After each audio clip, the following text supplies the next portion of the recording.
আসসালামু আলাইকুম। আমন্ত্রণ জানাচ্ছি ফভ টিভি নিউজ আপডেটে। সঙ্গে আছি আমি ইমতিয়াজ আহমেদ। শুরুতেই সংবাদ শিরোনাম। বাংলাদেশে মার্কিন যুক্তরাষ্ট্রের রেড অ্যালার্ট, কি বলছে দেশটি? 14 বছর পর অকল্পনীয় যা ঘটল বাংলাদেশ পাকিস্তানের মধ্যে। নির্বাচনে মাঠ ছেড়ে দেওয়ার হুঁশিয়ারি হান্নান মাসুদের। গণভোটে হ্যাঁ এর পক্ষে বিএনপি, তারেক রহমান।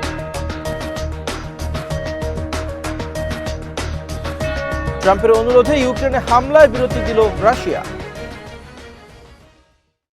এবার বিস্তারিত। আগামী 12 ফেব্রুয়ারির নির্বাচনকে সামনে রেখে বাংলাদেশে অবস্থানরত মার্কিন নাগরিকদের জন্য দেশটির দূতাবাস সতর্কতা জারি করেছে। বিশেষ করে যুক্তরাষ্ট্রের নাগরিকদের সতর্ক থাকতে, বিক্ষোভ সমাবেশ এড়িয়ে চলতে এবং যে কোনো বড় জনসমাগমের আশপাশে অতিরিক্ত সতর্কতা অবলম্বনের পরামর্শ দেওয়া হয়েছে।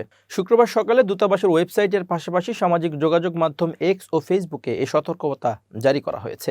এর আগে গত বছরের 15 ডিসেম্বর সর্বশেষ দূতাবাস যুক্তরাষ্ট্রের নাগরিকদের বাংলাদেশে চলাফেরার বিষয়ে সতর্কতা জারি করেছিল।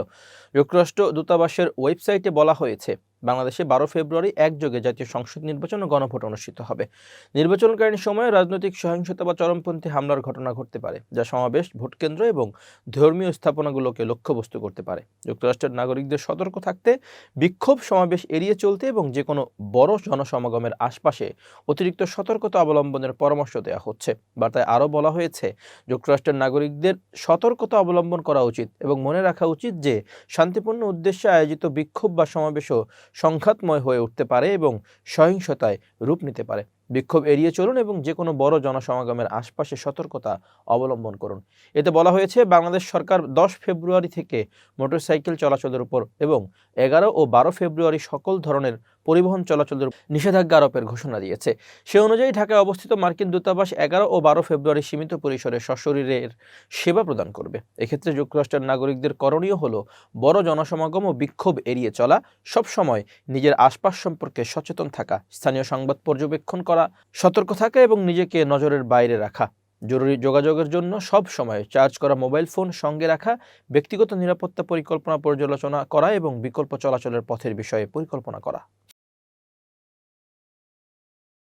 14 বছর পর পাকিস্তান ও বাংলাদেশের মধ্যে সরাসরি বিমান চলাচল পুনরায় শুরু হয়েছে। বৃহস্পতিবার রাত 8টায় হজরত শাহজালাল আন্তর্জাতিক বিমানবন্দর থেকে বিমান বাংলাদেশ এয়ারলাইন্সের প্রথম ফ্লাইট বিজি 341 করাচির উদ্দেশ্যে যাত্রা করে। বিমানটি স্থানীয় সময় রাত 11টায় পৌঁছানোর পর ঐতিহ্যবাহী ওয়াটার ক্যানন স্যালুটের মাধ্যমে স্বাগত জানানো হয়।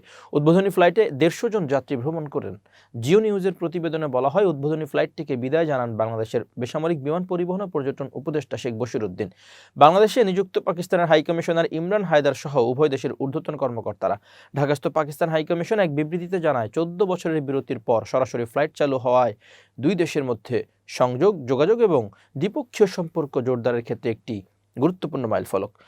উদ্বোধনী অনুষ্ঠানে বক্তব্য রাখতে গিয়ে বাংলাদেশ বেসামরিক বিমান পরিবহন ও পর্যটন উপদেষ্টা বলেন, ঢাকা করাচি রুট চালু হওয়ায় আঞ্চলিক সংযোগ বাড়বে, পর্যটন খাত বিকশিত হবে এবং জনগণের মধ্যে সরাসরি যোগাযোগ আরও শক্তিশালী হবে। তিনি জানান, ধাপে ধাপে ফ্লাইটের সংখ্যা বাড়ানো হবে এবং ভাড়া কমিয়ে সাধারণ মানুষের জন্য ভ্রমণ আরও সহজ করা হবে।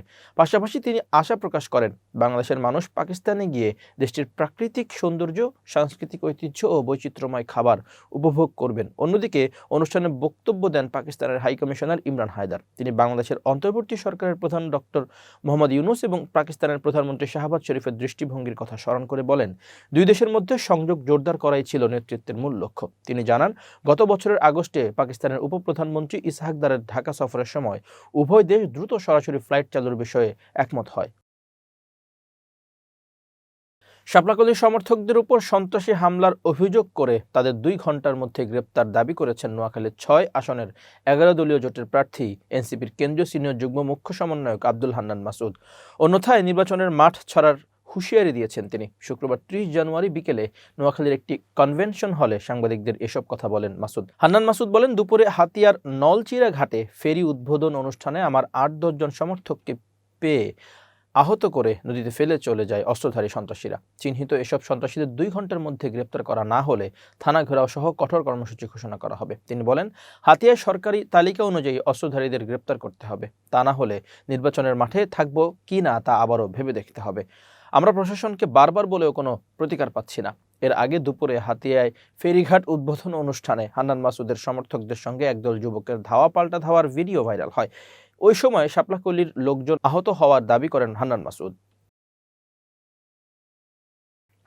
বিএনপির চেয়ারম্যান তারেক রহমান বলেছেন, গণভোটে হ্যাঁ এর পক্ষে বিএনপি। শুক্রবার 30 জানুয়ারি রাতে রংপুরের ঐতিহাসিক কালেক্টরেট ঈদগাঁও মাঠে আয়োজিত এক বিশাল জনসভায় প্রধান অতিথির বক্তব্যে তিনি এ আহ্বান জানান। তারেক রহমান বলেন, রংপুর আবু সাঈদের পবিত্র রক্ত মেশানো মাটি। এখানে আবু সাঈদ ও ওয়াসিম সহ প্রায় 1400 শহীদ যে স্বপ্ন নিয়ে জীবন উৎসর্গ করেছেন, সেই জুলাই সনদ রক্ষা করা আমাদের নৈতিক দায়িত্ব। তিনি বলেন, 5 আগস্টের বিপ্লবে সাধারণ মানুষের যে অংশগ্রহণ ছিল, সে ঐক্য ধরে রাখতে হবে। নিশিরাত বা ডামি নির্বাচনের দিন শেষ উল্লেখ করে তিনি জনগণকে অধিকার প্রয়োগে সজাগ থাকার আহ্বান জানান। রংপুরের উন্নয়ন পরিকল্পনা তুলে ধরে বিএনপি চেয়ারম্যান বলেন, রংপুরকে অনেকে গরিব অঞ্চল বলেও এটি আসলে অত্যন্ত সম্ভাবনাময় এলাকা। আমাদের লক্ষ্য রংপুরকে ঢেলে সাজানো। এখানে কৃষিজাত পণ্যের শিল্প কারখানা গড়ে তোলা হবে এবং ব্যবসায়ীদের বিশেষ সুবিধা দেওয়া হবে, যাতে ব্যাপক কর্মসংস্থান সৃষ্টি হয়। এছাড়া স্থানীয় আইটি প্রতিষ্ঠানগুলোকে নির্দিষ্ট মেয়াদে কর ছাড় দেওয়ার পরিকল্পনাও রয়েছে আমাদের। কৃষক ও নারীদের কল্যাণে দলের ভবিষ্যৎ পরিকল্পনার কথা জানিয়ে তারেক রহমান বলেন, বিএনপি ক্ষমতায় গেলে কৃষকদের 10,000 টাকা পর্যন্ত ঋণ মওকুফ করা হবে এবং তাদের হাতে কৃষি কার্ড পৌঁছে দেওয়া হবে। অন্তত এক ফসলের বীজ ও কীটনাশক বিনামূল্যে দেওয়া হবে। এছাড়া ফ্যামিলি কার্ড চালুর মাধ্যমে নারীদের অর্থনৈতিক সক্ষমতা ও অধিকার নিশ্চিত করা হবে। উপস্থিত জনতার উদ্দেশ্যে তিনি বলেন, আমরা আমাদের পরিকল্পনা জানালাম, এখন আপনাদের পরিকল্পনা কি? জবাবে জনতা ধানের শীষ বলে স্লোগান দিতে তিনি সবাইকে ফজরের নামাজ পড়তে ভোট কেন্দ্রে গিয়ে নিজেদের ভোটাধিকার প্রয়োগের আহ্বান জানান। রাত 8:30টায় তিনি সভামঞ্চে এসে পৌঁছান। এর আগে বগুড়া থেকে সড়ক পথে রংপুরের উদ্দেশ্যে রওনা দেন তিনি। পূর্ব ঘোষিত সময় অনুযায়ী বেলা 4:30টায় উপস্থিত হওয়ার কথা থাকলেও পথে নেতাকর্মীদের অভ্যর্থনায় তিনি পৌঁছান রাত 8টায়। এর আগে সন্ধ্যা 6টায় পীরগঞ্জ উপজেলার জাফরপাড়ায় শহীদ আবু সাঈদের কবর জিয়ারত করেন তিনি। পরে আবু সাঈদের পরিবারের সদস্যদের সঙ্গে সাক্ষাৎ করেন। রংপুর মহানগর বিএনপির আহ্বায়ক শামসুজ্জামান সামুর সভাপতিত্বে বিভাগীয় নির্বাচনী জনসভায় প্রধান অতিথি হিসেবে ভাষণ দেন বিএনপির চেয়ারম্যান তারেক রহমান। বেলা 4টায় নির্বাচনী জনসভায় কার্যক্রম শুরু হয়। রংপুর বিভাগে বিভিন্ন আসনের মনোনীত প্রার্থীরা বক্তব্য দেন। মঞ্চে উপস্থিত ছিলেন বিএনপির মহাসচিব মির্জা ফখরুল ইসলাম আলমগীর। দীর্ঘ 2 দশক পর রংপুরে এলেন তারেক রহমান। তাকে দেখতে সকাল থেকে জনসভার মাঠে উপস্থিত হতে থাকেন নেতাকর্মীরা। এবার আন্তর্জাতিক প্রসঙ্গ। যুক্তরাষ্ট্রের প্রেসিডেন্ট ডোনাল্ড ট্রাম্পের অনুরোধকে সম্মান জানিয়ে ইউক্রেনে ড্রোন ক্ষেপণাস্ত্র হামলা স্থগিত করেছে রাশিয়া। আগামী 1 ফেব্রুয়ারি পর্যন্ত এই বিরতি চলবে। গতকাল 30 জানুয়ারি এক ব্রিফিংয়ে রাশিয়ার প্রেসিডেন্ট, সরকারি বাসভবন ও দপ্তর, ক্রেমলিনের মুখপাত্র ও প্রেস সেক্রেটারি দিমিত্রি পেসকভ এ তথ্য নিশ্চিত করেন। আমরা আশা করছি এই বিরতি বা যুদ্ধাবসান আলোচনার জন্য উপযুক্ত পরিবেশ তৈরিতে সহায়ক হবে। এ ব্যাপারে বিস্তারিত আরও কোনো তথ্য জানাননি পেসকভ। ইউক্রেনের সঙ্গে এ ব্যাপারে আলোচনা হয়েছে কিনা কিংবা আগামী 1 ফেব্রুয়ারি পর্যন্ত ইউক্রেন ও হামলায় বিরতি দেবে কিনা এসবের প্রশ্নেরও কোনো উত্তর দেননি তিনি। গত 29 জানুয়ারি বৃহস্পতিবার যুক্তরাষ্ট্রের রাজধানী হোয়াইট হাউসে সাংবাদিকদের সঙ্গে মতবিনিময়কালে যুক্তরাষ্ট্রের প্রেসিডেন্ট ডোনাল্ড ট্রাম্প বলছিলেন, ইউক্রেনে আগামী 1 সপ্তাহ কোনো হামলা চলবে না বা চালাবে না রুশ বাহিনী, কারণ সেখানে মারাত্মক শীত পড়েছে। আমি ব্যক্তিগতভাবে প্রেসিডেন্ট পুতিনের সঙ্গে যোগাযোগ করে কিয়েভ ও অন্যান্য শহরে হামলা বন্ধের জন্য তাকে আহ্বান জানিয়েছিলাম এবং তিনি তাতে রাজি হয়েছেন। আমাদের আলোচনা ছিল খুবই চমৎকার। আগের দিন বুধবার ইউক্রেনের জনৈক এমপি অ্যালেক্সেই গোনচারেনকো সংবাদ মাধ্যমের কাছে দাবি করেছিলেন, ইউক্রেনের বিদ্যুৎ খাতে হামলা বন্ধের ব্যাপারে কিয়েভ ও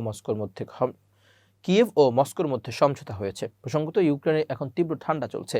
বর্তমানে দেশটির বিভিন্ন এলাকায় গড়ে তাপমাত্রা -10 ডিগ্রি সেলসিয়াস, কিন্তু সামনের রোববার থেকে এই তাপমাত্রা আরও কমে -13 ডিগ্রিতে নেমে যেতে পারে বলে পূর্বাভাস দিয়েছে ইউক্রেনের আবহাওয়া দপ্তর। এবার বিজ্ঞান ও প্রযুক্তির খবর। মহাকাশ থেকে পৃথিবীর পৃষ্ঠের কিছু স্থান এতটাই স্পষ্ট দেখা যায় যা মহাকাশচারীদের নজর কাড়ে। এই অসাধারণ দৃশ্য পৃথিবীর বিভিন্ন দেশে অবস্থিত, যেমন যুক্তরাষ্ট্র, চীন এবং সংযুক্ত আরব আমিরাতের দুবাই। বিশেষ করে কিছু কৃত্রিম দ্বীপ, বড় বাঁধ এবং গুরুত্বপূর্ণ মহাসড়ক মহাকাশ থেকেও সহজে শনাক্তযোগ্য। বিশেষজ্ঞদের মতে পৃথিবী এবং মহাকাশের সীমানা বা কারম্যান লাইন পৃথিবীর পৃষ্ঠ থেকে প্রায় 100 কিলোমিটার উচ্চতায় অবস্থিত। এই উচ্চতা থেকে পৃথিবীর অনেক স্থান খুব পরিষ্কারভাবে দেখা যায়। এই প্রসঙ্গে কয়েকটি স্থান বিশেষভাবে উল্লেখযোগ্য। 1.